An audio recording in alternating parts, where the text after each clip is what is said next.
Good to go, ladies and gentlemen. A very warm good evening, and perhaps I should say a very warm good afternoon to all the people of the house. Today, we have one very impeccable personality. But before I tell you something about this very visionary, very impeccable, and cromulent personality whom we are going to talk in the coming 40 to 45 minutes, let me tell you today something about this particular event. What is this event? Vocal for Local. As you already know, that it's an indigenous virtual summit being hosted by Spasmodic organization, lovely professional university, one of the best organizations, one of the most hardworking organizations that I've ever seen in my life. The theme of the event is ease of doing business in India. So, to all the businessmen and all the businesswomen who want to become entrepreneurs, social entrepreneurs, who want to start their own business, but they're not too knowledgeable about it. So, we have the person today for you that you can ask questions, that you can interact with this person. I'm pretty sure that you're going to clear all your doubts today. So, it is a platform where Spasmodic organization invites various eminent personalities from different fields and industries for sharing their professional journey of being a significant identity in making significant Indian business ventures. And when we have people like Mr. Moin SPM, co-founder and chief operating officer at Agnikul Cosmos, I am pretty sure that the today and the tomorrow's future beckons of India after 20 or 30 years are going to be really very knowledgeable and are going to take some very good takeaways from the conversation that we are going to have. A very good afternoon to you, sir.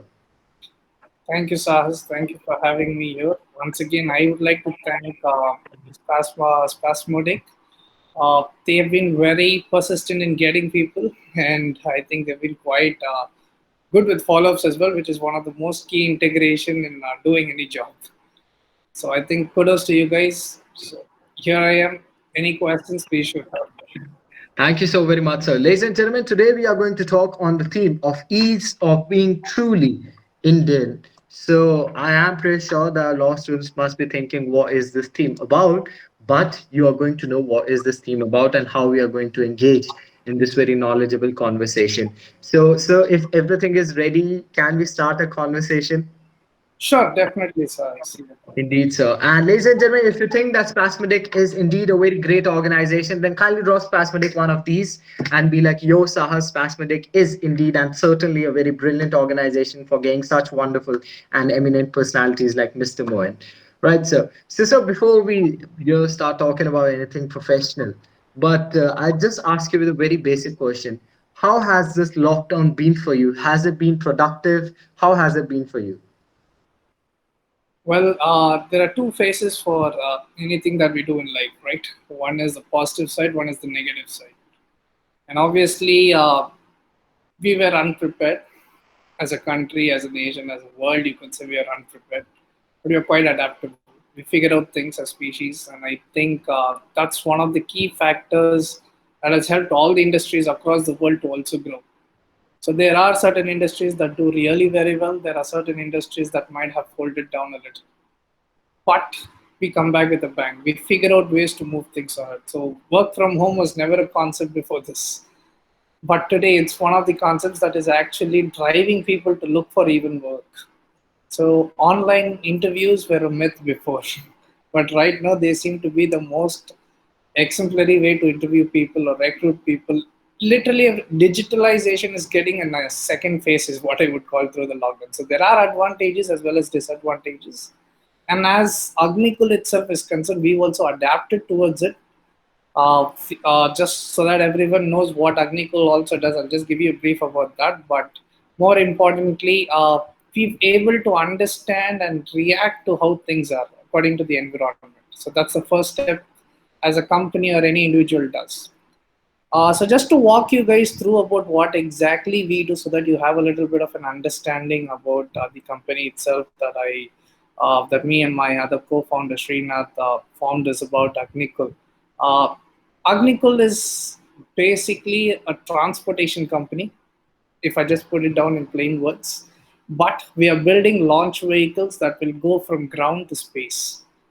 Basically, in layman words, it's a rocket that will carry satellites of payloads up to 100 kgs to low Earth orbits.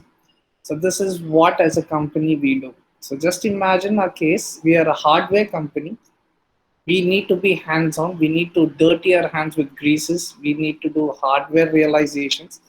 And everything happens only when 10 to 15 people join together and do stuffs, right? And during this lockdown, this was quite difficult, but we used our times in making the design efficiency ready, in realizing, or for example, 3D modeling or integration or reviews, design, all of these things that needed to be happening. We were able to concentrate on that. And obviously, right now we've started working practically as well, which means we are realizing hardware. So on the overall front, if you ask me how Agnikul has shaped up itself during the lockdown, the first few months were difficult, but we concentrated on design. Now that it is easing out, we started working on the realization. So I hope I just gave a good introduction about what Agnikul also does. Indeed, sir, most certainly so. But now Agnikul has become such a wonderful organization, and you have already told us that you actually have been looking at the groundwork as well. Because it's very, very imperative if you're a wonderful CEO, if you're a wonderful person, but if you're not very well aware about the base of your organization, how it works, about the nitty-gritties of it, if you're not ready to get your hands dirty, then I don't think the CEO is really that wonderful. But you, on the other level, you are getting your hands dirty, you are getting on the grassroots level, you are knowing the nitty-gritties of it. So I think that actually establishes a bridge between the employees and the employers as well. Am I right, sir? Sahas, I kind of beg to differ on this. I'll explain you why. Right. So the way that we look at things, right?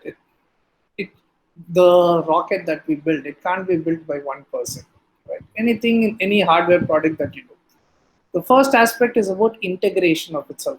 So you have a mechanical engineer, you have an electrical engineer, you have a chemical engineer, or you even have a CEO or a CFO. You bring in all of these 10 people together and you try to build a product, right? Someone would be adding value in terms of engineering, someone would be adding value on the finance perspective, someone on the project management. So there is, the minute the work is related, right, you do not have designations working with you. Instead, the mind comes together. It's more about integration and teamwork rather than thinking that they are an employee or I am an employer or the other way around.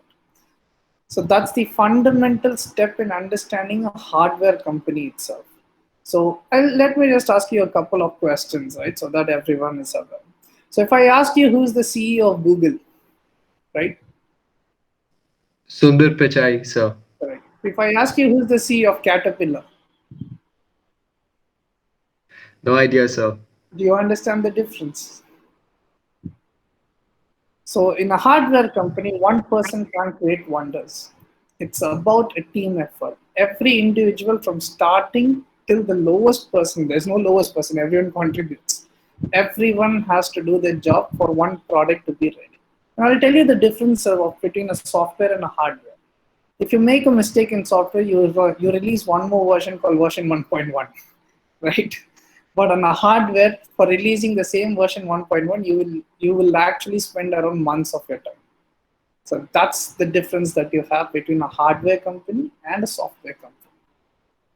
And that's why when you said employer, employee, it's the team that will be coming together. Just wanted to highlight that part.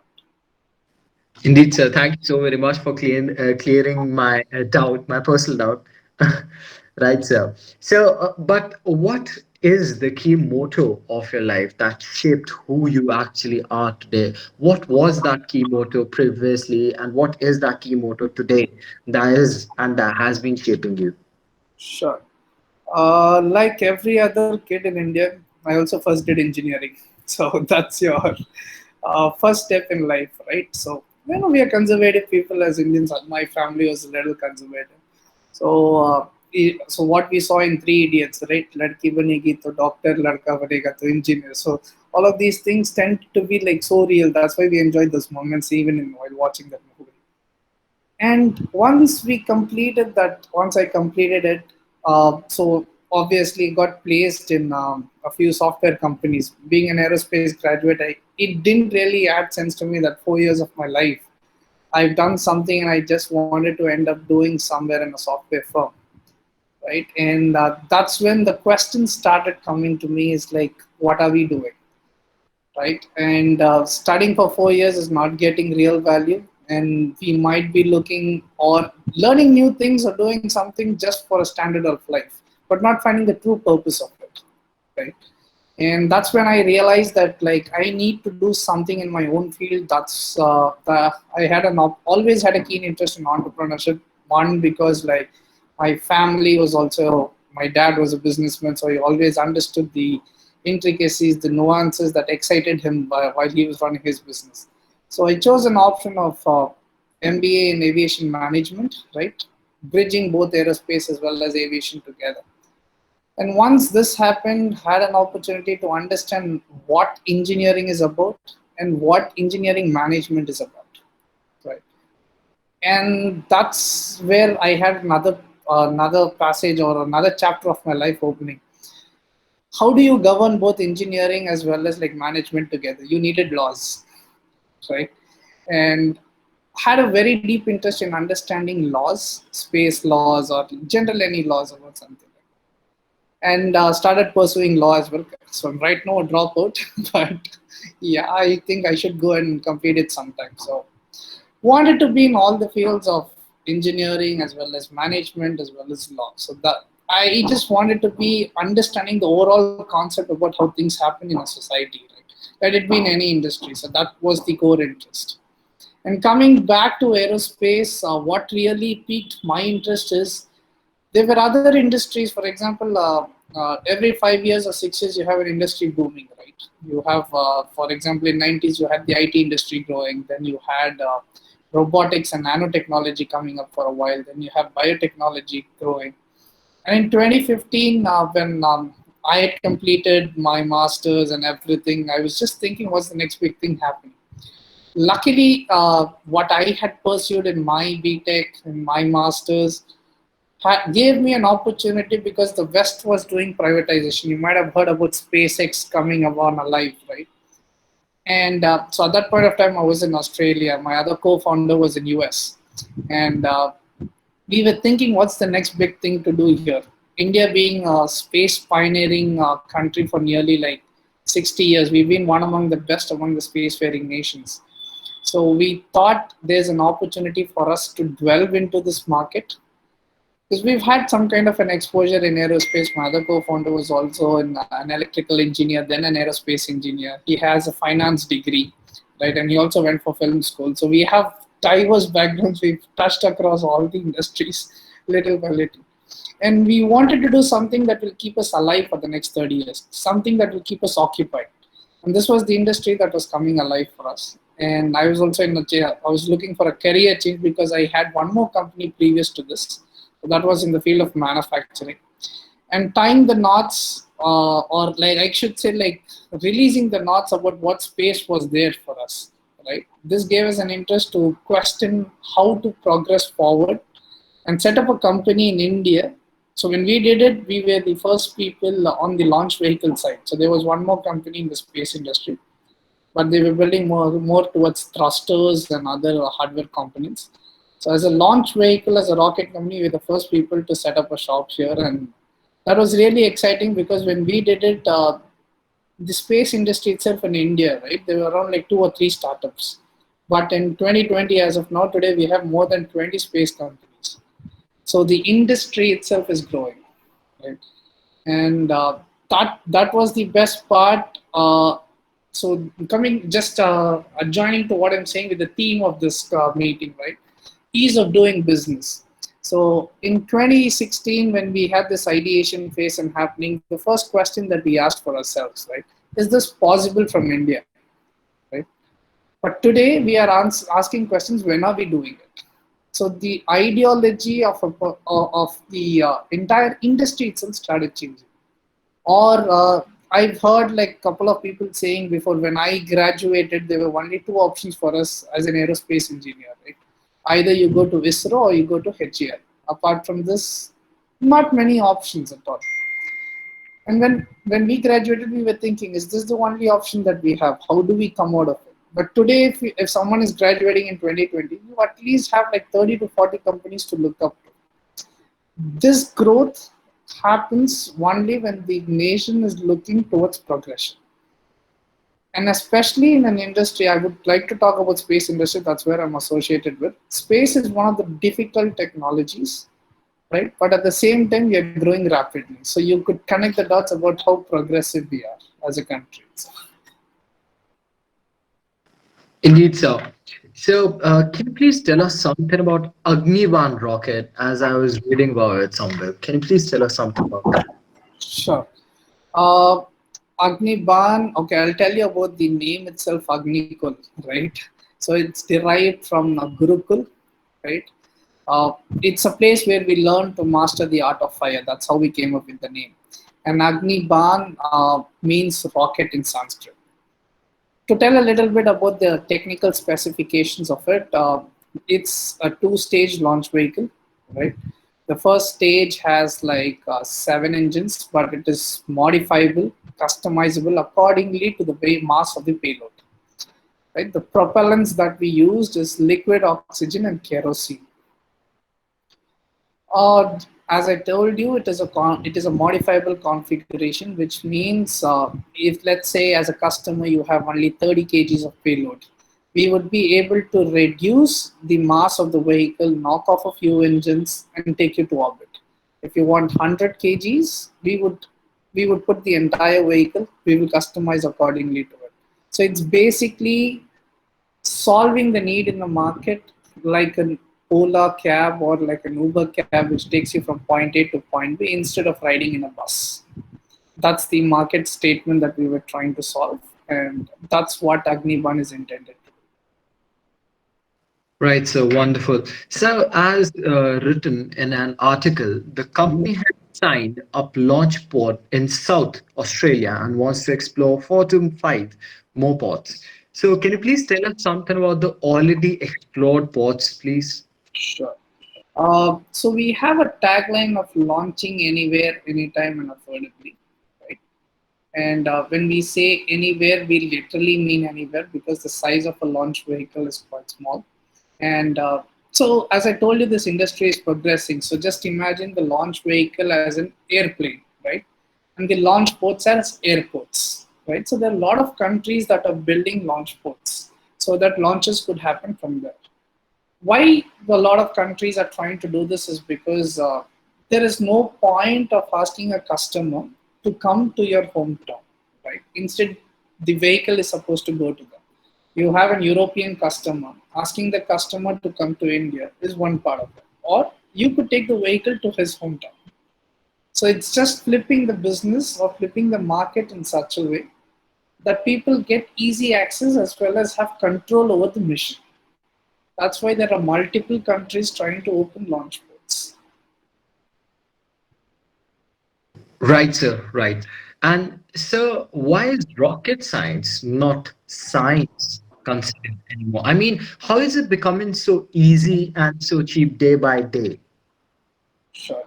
So three steps answers to that, right? One, physics has already been defined for rocket science in 1960 itself. We went to the moon, right? So literally everything is covered. So there's not much to, I don't know, find or invent something. It's more about bringing newer technologies on the same platform, right? Uh, so the physics is solved. You are just trying to bring newer new engineering applications together. For example, the way that we manufacture things, right? Instead of using conventional manufacturing, we are trying to do 3D printing. It's a newer technology that you try to incorporate. Likewise, the avionics or the electronics before were used to be very big. Now they're shrinking in size. The You could say your iPhone, your mobile has a smart processor than what used to fly 50 years before to space, right? So that's how the entire industry we've progressed, right? Every year there is newer technologies that are coming up. So what we are trying to do today is like take these technologies, combine them together, integrate on a same platform, and then try to make a more accessible and a 21st century rocket. So it's not inventing new things, but it is clubbing integrating and innovating with the current technologies that we have. That's why rocket science need not be rocket science. It could be an integration of all sciences. Right, so wonderful and very well explained, perhaps I should say. So now, talking about the competition that you have into this industry right now, do you think that there is a lot of competition building up every day and by day?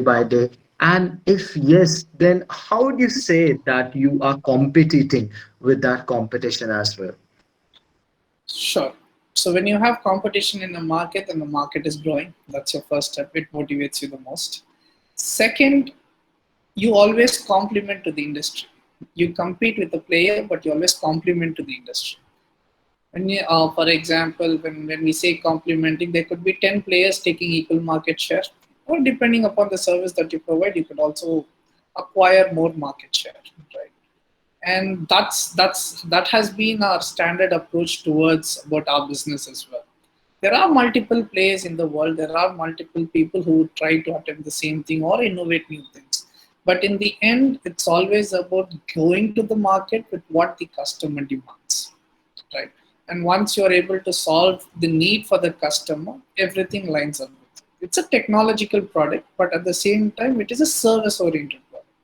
Both need to go hand in hand. So it's like you can have the world's best product, but if you have poor service, it's not going to help you out. Or you could have only service and not a best product, it's still not going to cut out. So there's always a balance that you need to find being a hardware company. And that's how we think if we are able to find that, we'll be complementing to the industry. As we complement, some might look at it as a competition, some might look at it as a support. It depends upon how you look at it. Right, sir. So talking about the services as well, I think like customer satisfaction is the utmost reason to why Amazon is so successful. Right. Even in the lockdown period, every company, everything was completely shut down. But Amazon was working completely fine. We had deliveries and they were very fast deliveries as well. It was not like 15 days to a product. It was like 3 to 4 days to a product. And yeah, you're very true on that part as well, like customer satisfaction and services as well.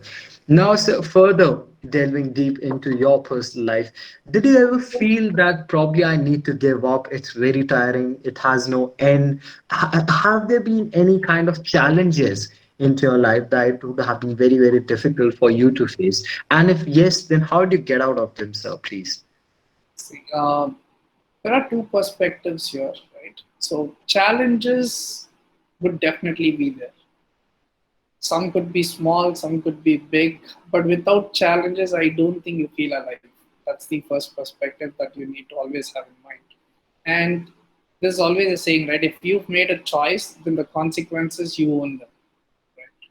And being an entrepreneur, being in job, any decision that we make, obviously there are going to be certain challenges that might come through you or through the society. We always complain about the challenges only we face through the society, not within us. The minute you're able to resolve the challenges that you have within you, right? The society problems don't seem to be very big because you become headstrong, right? And certain things like this, I've also had, for example, I had lost my father during this journey of Agnikul. And things are supposed to be down that way. You do get high, you do get low. So there are always days that are very high. At the same time, you always have days that are very low. And that's the point you realize that you're moving, you're progressing every day as well because you think about what needs to be done next. And if we don't do that, right, we'll be stuck in a moment. And that moment might take a bubble of your life, right? Maybe 2 years or 3 years or something like that. So just to keep yourself alive or just to keep yourself knowing that you're progressing is to see, are your problems changing? Yesterday's problem should be smaller and the coming problem should be bigger. I generally have that anticipation, right? So the more bigger we grow, the more bigger the problem we should face. Or you might experience it as like, ye to maine pehle kar diya. Don't want to have that kind of an attitude. It's like, I don't know what problem I'm going to face, but I should be ready for it. That there are certain things that like that everyone faces in their life. I think it's part and parcel of it. Right, sir. So there's an analogy that I give to a lot of people that, when people are depressed, when they are completely broken down. So there's an analogy that I always tell them. They know, if suppose I'll start giving you sweet things, chocolates every day, then probably you won't realize the value of that chocolate, right? You sometimes you need to be given something very, very sour, something very, very salty or bitter. And right, then you change again to sweetness, and then you actually enjoy and relish those chocolates. And otherwise, you go into a nutshell kind of a phase where you don't realize that how and what the value of this actual product is. Absolutely. Indeed, Absolutely. indeed, so. And so, how do you see this industry booming in the coming 20 or 30 years? Sorry, down the line. So the first thing that I will tell you is about the space industry is too big. I mean to say, not in terms of the size, but in terms of opportunities, because you have such a vast area to explore. So even if you, let's say we inhabitate Mars, right? There'll be another question of when are we doing on Jupiter, right? So you have questions again to be answered. There are so many things that are unanswered with space. So the total knowledge gap that we have about space itself, you could say, be around like last 100 years, right? And we need to explore more. There's so much more to do it. So keeping that in mind, I would say that there is at least next 30 to 40 years that the space will always be active. It's a part of the economy, right? So very few countries in the world today have space, are called as spacefaring nations or have space laws as well. But in the last 2 years, we've seen, so before there were only like 5 or 6 countries, right? But today we see around like 30 to 40 countries trying to adapt to space, bring in space laws, which means the industry is progressing. And this is going to happen for the next 20 to 30 years. Why I would say space would be for a longer period of time is the saturation point in every industry, right?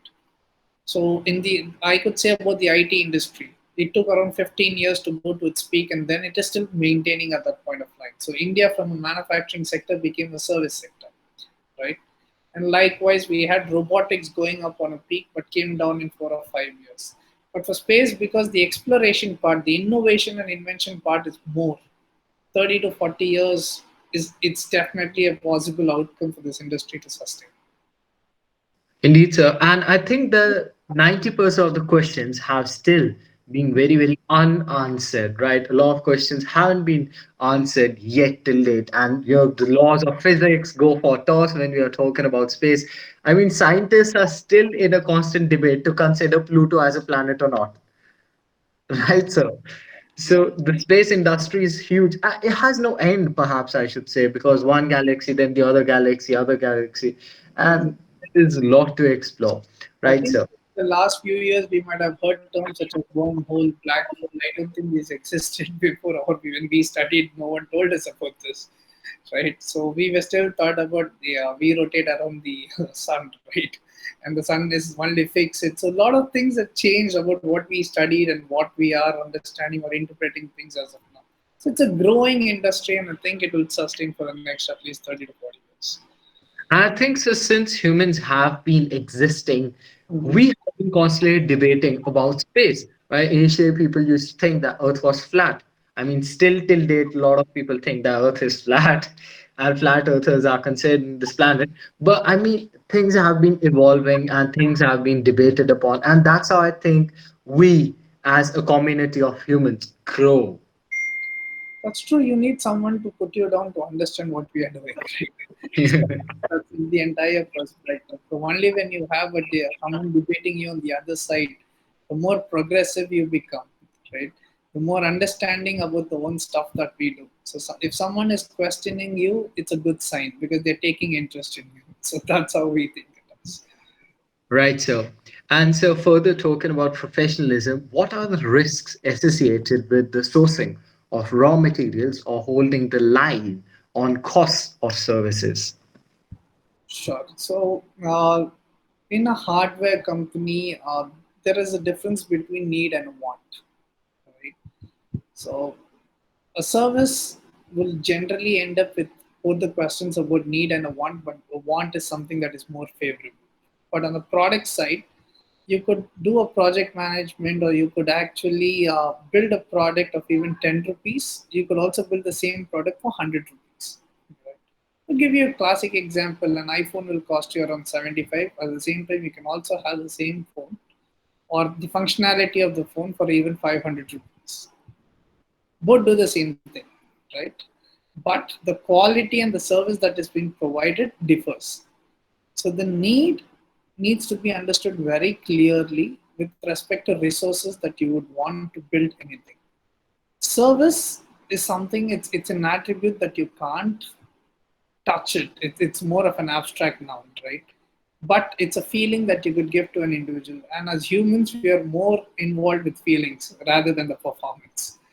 So if we are able to capitalize on that, the cost of product being lesser and the cost of the sales of service being more, you're a profitable company. That's exactly the way to put it. Right, sir. And I think the point that you have made over here about the services being provided, an iPhone for 75,000 rupees in a simple Chinese phone for 500 rupees, the difference is that iPhone, Apple will always take care of you. But once you have bought an iPhone, you're not just a consumer, but you're a customer as well. Right. But if you'll buy a Chinese phone, the person will tell you, भैया आप इस दुकान के बाहर गए हमारी जिम्मेवारी नहीं है. So the difference is colossal. Exactly. The service is different. The product, the functionality of the product remains same, right? A phone is used to communicate from one person to another. So that is the tick box. The functionality is done. But is that what you're providing is a question mark in every business. Are you providing a product or are you providing a service? So when you're building a product for a consumer or a customer, you're building it as a service, not as a product. So that's where the choices of needs and wants need to come. You could use the same processor or you could use a lesser power processor, but it's a choice. It's a trade-off that you do every time to satisfy a customer. That's what makes companies unique, Saras. Or the choices and the trade-offs people make, because you're basically controlling the customer's mind. You're asking them to believe this is the best for them. And that's because the customer does not know what they want. Instead, you are giving them an option to choose what they need. So that kind of like difference companies who tend to create are the most successful ones.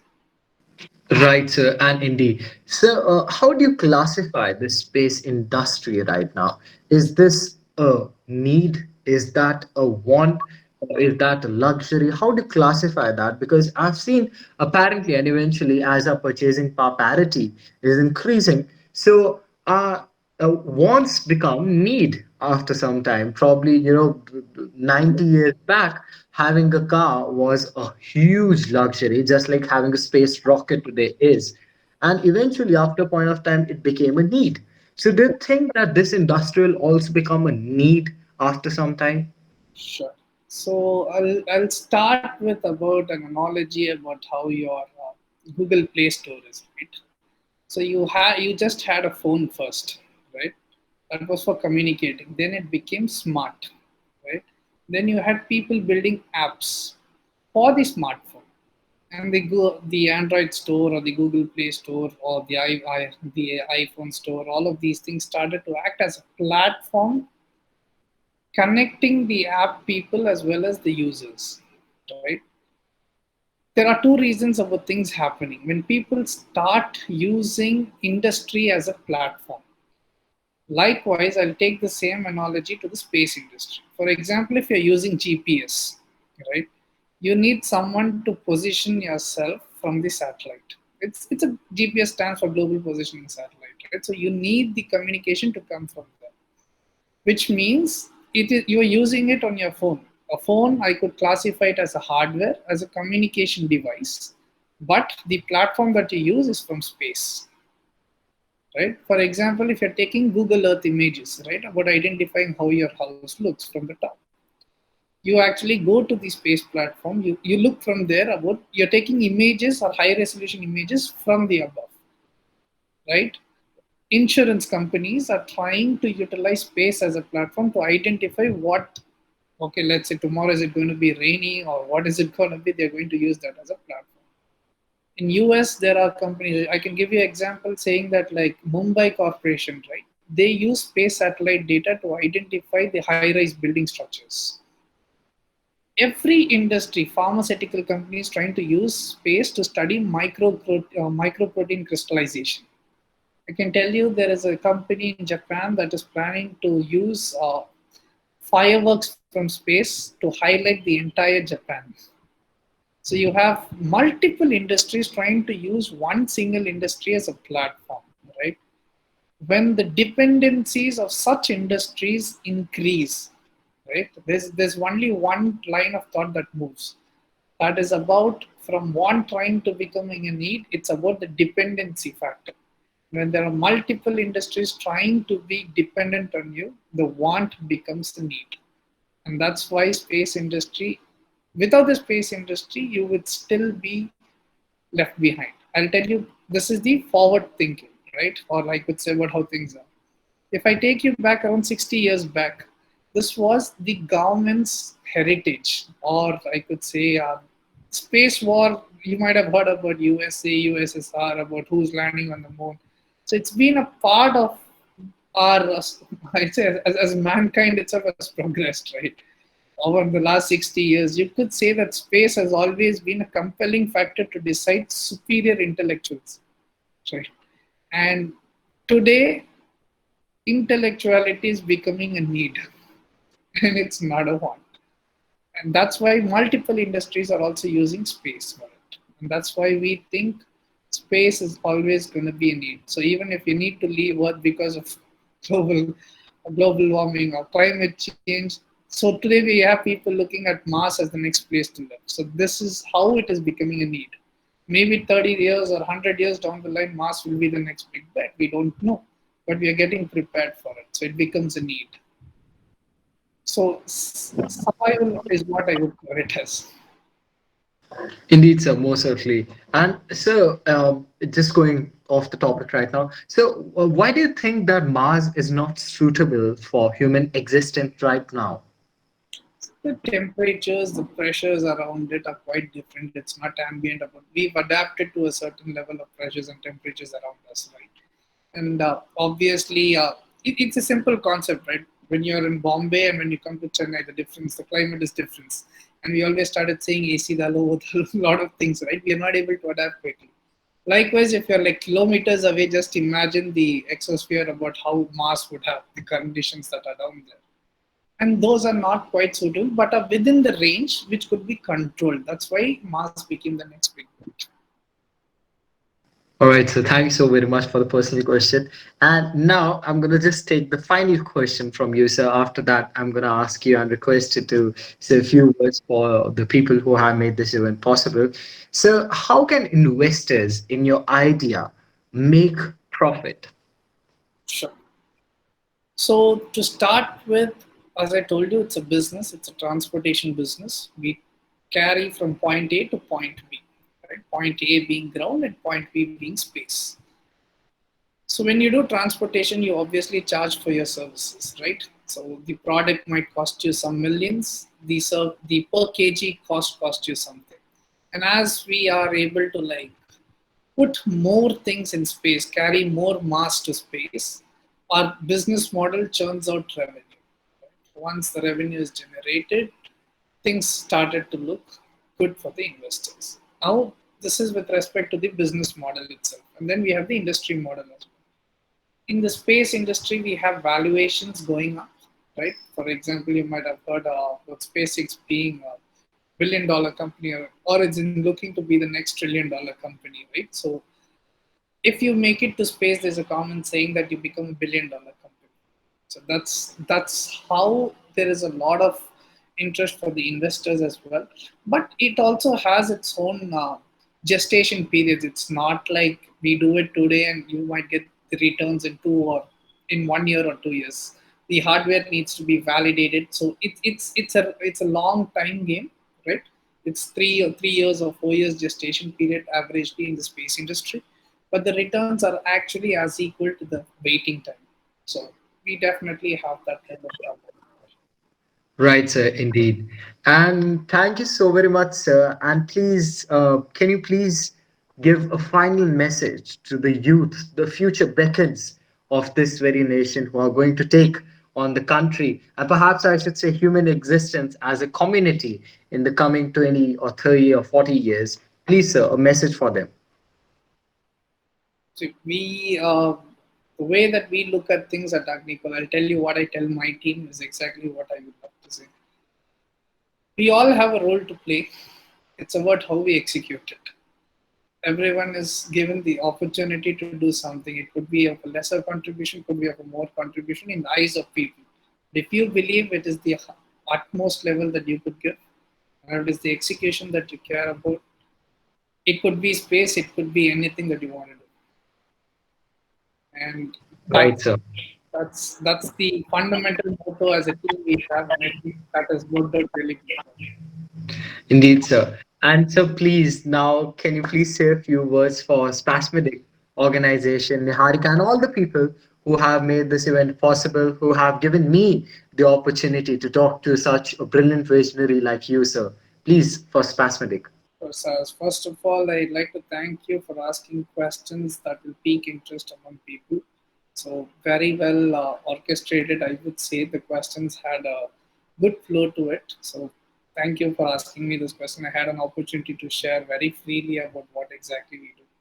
Second, I would also like to thank Niharika because I think she was persistent in getting me on board on time. So making this a good event, I think she takes the success for it. I should say you guys should give the credit to her as well. And obviously, I had Viswa. If I'm correcting I'm pronouncing his name right. I'm not so sure, but just let me get his name right. I just don't. Yeah, Bivas. Yeah, sorry about that, Bivas. But yeah, so he contacted me on LinkedIn. He was persistent. He sent me out a lot of messages. I'm sorry I could not respond to a lot of them, but obviously, you guys put in a lot of effort to make things happen. It's a small room, but at the same time, if it could create impact, that's what matters. And I think thank you for having me here. Thank you for all of you to share your time with us just to hear out what we have done and how we are progressing things in our company as well. We'll be happy to see more people like you come out in the same industry or in other industries just to make ourselves feel better. Thank you so very much, sir. It was indeed an very brilliant conversation to know about what is today's future, which is going to become tomorrow's past in the coming many, many years. As we have, yeah, it's a very interesting and a very vast and a very besotting topic as well. You're talking about space and knowing how actually space works, the space industry. And indeed, sir, you are very, very humble, very, very knowledgeable, and very, very brilliant to talk to as well. So thank you so very much, sir, for your commandeering your precious time out. Thank you, Spasmodic. Thank you, Niharika, and all the people who have made this event possible. Thank you so very much, sir. Thank you, Sahas. Pleasure Thank having you. you. Thank Thank you. you, So everyone. Thank you. Bye bye. bye, sir. Once again, ladies and gentlemen, I'd like to thank Spasmodic Organization, Madam Niharika, for giving me the particular opportunity and all the people of the house which have worked on the backhand. You people are really very wonderful. Ladies and gentlemen, if indeed and most certainly you enjoyed this wonderful event, then kindly drop us one of these, just like Kung Fu Ninja, and be like, Yo Sahas Spasmodic Organization is one of the most brilliant organizations that we have ever seen in our entire life. Thank you so very much, Spasmodic, and a very good evening to all of you. Take care. Please be safe. Please be fine. Thank you. Bye bye. Good evening.